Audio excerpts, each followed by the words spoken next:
VolQuest's Brent Hubbs this morning from Knoxville. Brent, good morning. How are you? I'm doing great. Hope you guys are doing well. I see that Ramon's putting a lot of focus on Kent State this week, so he took a day.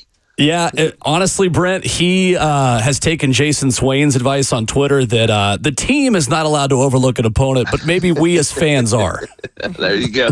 There you go. Brent, I thought it was interesting. I know you wrote it on VolQuest over last weekend, but this team might be up there for the worst team you've seen play in Neyland Stadium. I mean, how much of a challenge or lack thereof is Tennessee going to get tomorrow? Well, I mean, there's nothing on paper that says Kent State can do anything very well, and I'm not trying to pick on them, but I mean, they've won one game in a little over a year. They haven't been very competitive. They haven't been very good. So, I mean, I don't think the expectation is for Tennessee to be challenged. Now, the challenge for Tennessee is to come out ready to play and end it early and have a good relaxing evening and let a bunch of young guys play. But I mean, this should not be a competitive football game if Tennessee handles their business. So Brent, on offense, it was not Tennessee's cleanest day against NC State. What do you want to see get cleaned up a little bit tomorrow night? Well, I mean, I think when you talk to people around Tennessee, that they probably played better offensively than we thought just watching it. But I mean, Nico missed some opportunities. He missed a couple of reads. They gave up too much pressure against a three-man front from time to time. So I think those are some things that you want to get cleaned up pretty quickly with your first team. And then I think the other thing too is if it goes the way it should go and is scheduled to go in the eyes of most people, then this is about continuing to build your depth. And what does that backup offensive line look like? Who are offensive linemen? 8 and 9. I think you feel like who their top 7 is. When you put Jackson Lampley in there and Dane Davis in there in some capacity, I think those guys, along with the ones who have started, are your top 7. But where are you after that? What do you look like for another offensive tackle? How close is William Satterwhite to being your true backup center in an emergency situation or a critical situation, not just in mop-up duty? So I think those are some of the questions you're looking to answer this week. But I think offensively, my biggest takeaway is you need to tighten up a little bit in your pass protection because of the value of Nico being what the value of Nico is.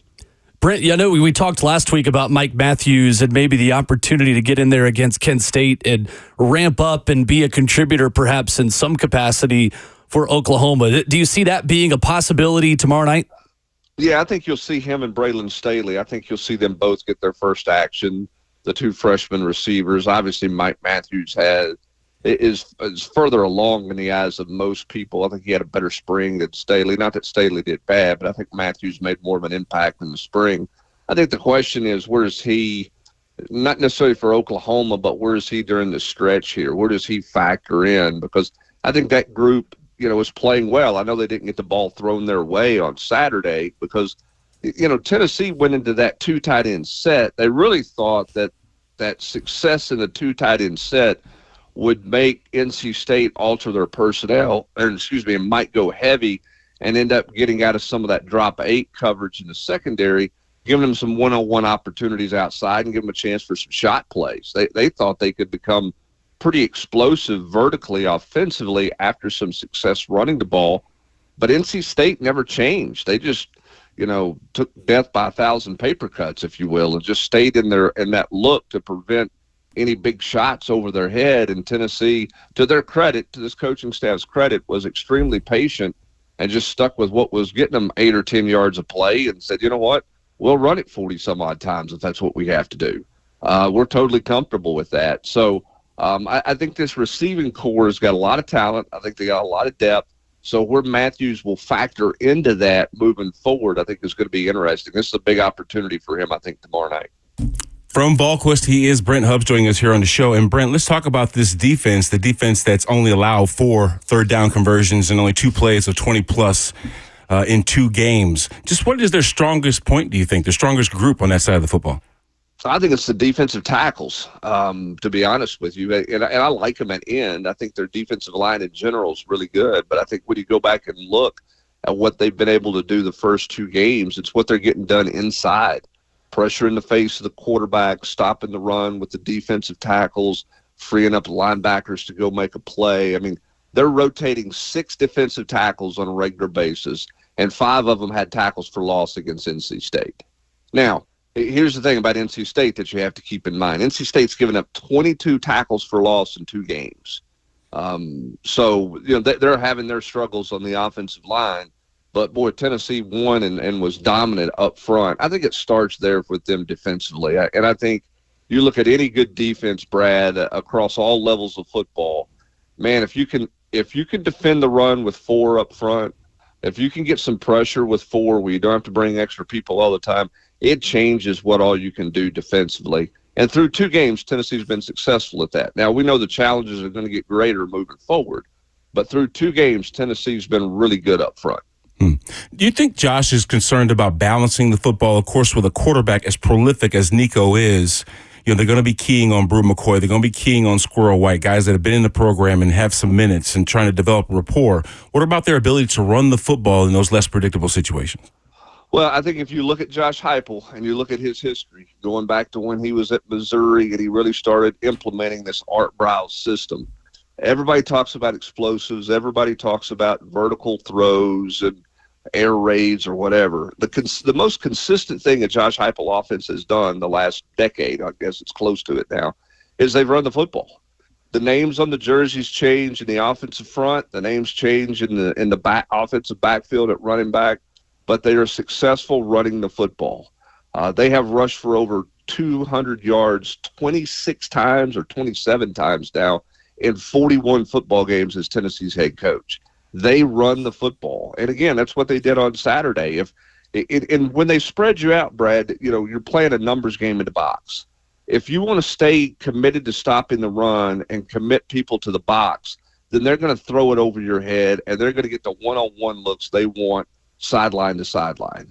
If you say, no, I'm not going to allow that to happen, and we're going to drop 8 into coverage, and we're going to play zone, and we're going to take away the middle vertically, and we're going to not let you throw the ball over our head, then they'll line up and run the football with great effectiveness.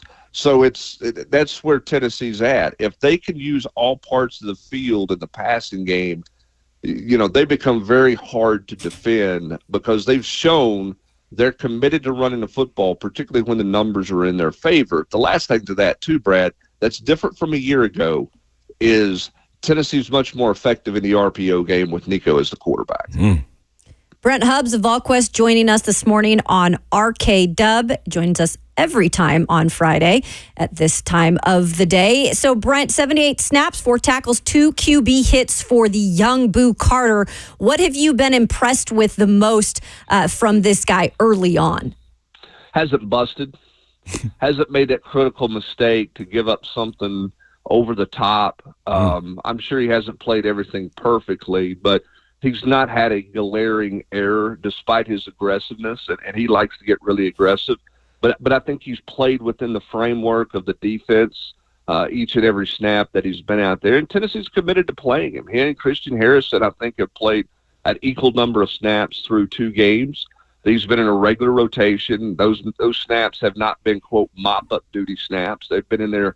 He's been in there very early in games. I think he's been an effective blitzer when he's had the opportunity there a couple different times. He loves to get in the box and play the run game. But I think the biggest challenge at that position is, don't give up a bust. He gave up the 1 play on the trick play, which was really, I don't know how he was supposed to defend that. I guess he was supposed to jam Concepcion at the line of scrimmage. I'm not sure. But, that was a trick play where they motioned Concepcion and leveraged Buu. But, man, he showed his athletic ability in saving a touchdown with the tackle, and then obviously Tennessee got to stop a few plays later. But, I'm impressed with his maturity through 2 games, to be honest with you, Kayla. I think he's played very mature on the football field.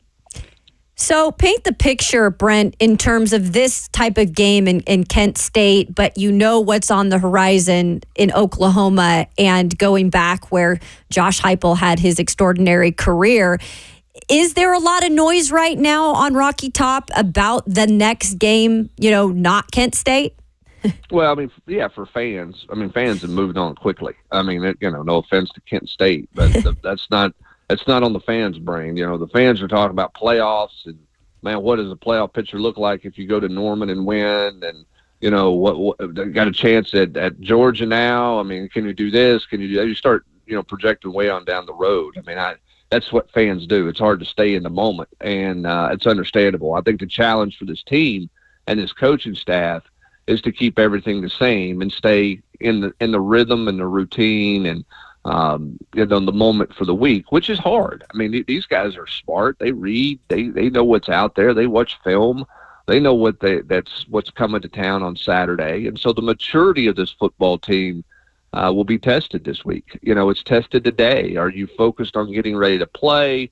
Are you distracted? Are you not as dialed in? I mean, the intensity level is going to be hard to match each and every week. When you're 18 to 22, it's hard to line up and play with the same level of intensity every week.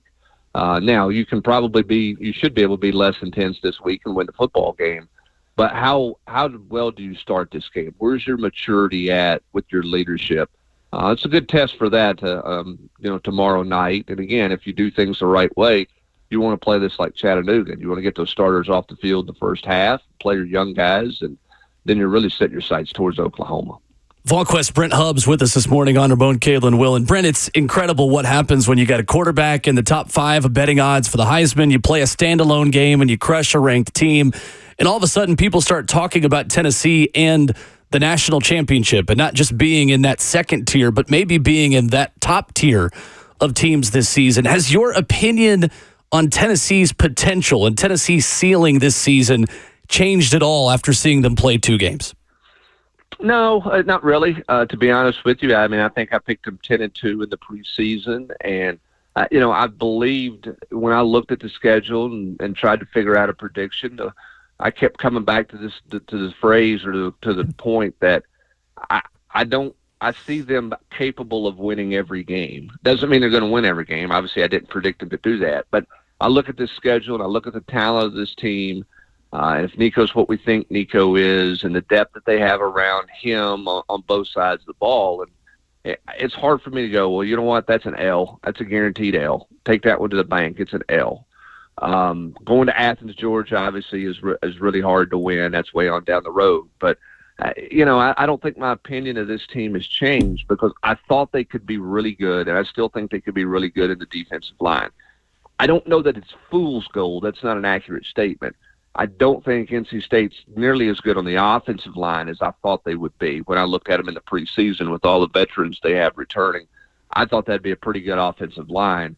I don't think they're a very good offensive line right now. And Oklahoma's got questions on the offensive line. I think Florida, based on the Miami game, has some questions on their offensive line as well. That's not a good recipe when you're playing Rodney Garner's defensive front that's going to rotate 13 guys. And I think you can build a lot defensively there. And then on the offensive side of the ball, life changes if you get really good quarterback play. And I thought Nico was pretty good in his second game this year, playing against a coverage he's never seen before, and how he handled that. I thought they did a good job managing him. And, man, through 2 games, you can say Tennessee offensively can skin a cat a bunch of different ways, which has not always been the case. Brent, it's incredible how 1 pick 6 and all of a sudden Will Brooks has a little bit of love from this fan base and from everyone again. And there's not as many of the questions of, wait, who's starting on the back end of that Tennessee defense? How impressed have you been with him kind of living up to that high expectation of this defense? And where are you at with this secondary that we're starting to learn more and more things about and seeing good things from so far? Well, who's getting more love right now, Will Brooks or Tim Banks? Right. Both of them were all-season punching bags, right? I mean, and both of them are off to a good start right now. Again, I think Will Brooks' greatest asset is the guys in front of him, speeding quarterbacks up. You want a quarterback to play faster than they want to play. You want to make them as uncomfortable as they can. You want them to see ghost, if you will. You want them to feel pressure that may or may not be there. You want them playing faster than they're comfortable playing, and Tennessee's got the ability to do that with what they can do. Whether it's a pressure package or just a straight pass rush, with 4. I think Will's been where he's supposed to be, which is exactly what he's supposed to do. I think he's done a good job through 2 games. Again, I mean, I don't think it's going the way NC State thought it would go with Grayson McCall. They've not developed offensively in 2 games and in the offseason. Everybody thought that was going to be a completely different offense. They look a lot like they looked at the end of last year offensively when they struggled at the quarterback position. So I'm not taking anything away from Tennessee's secondary or certainly Will Brooks. I think they've done exactly what they've been tasked to do. I don't think they've given up bust. And I think they're gaining in confidence. I think the biggest area where Tennessee is better in the secondary is their ability to play at the corner positions. Jamad McCoy is a really good football player. He can play zone, he can play man, he can play physical. I think they have made a major upgrade through the transfer portal with Jamad McCoy.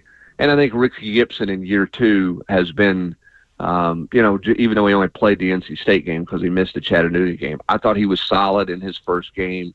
And again, if you're playing corner, why are you not squatting, right? Why are you not playing tight press coverage? Why are you not walked up against somebody? Because you got to feel like your defensive front's going to wreak some havoc up there. So I think those guys are playing with growing confidence right now, and it all works together. Will Brooks makes an interception, and he made a really good play. His eyes were in the right spot. He got vertical after the interception to get in the end zone, and what an unbelievable moment for him.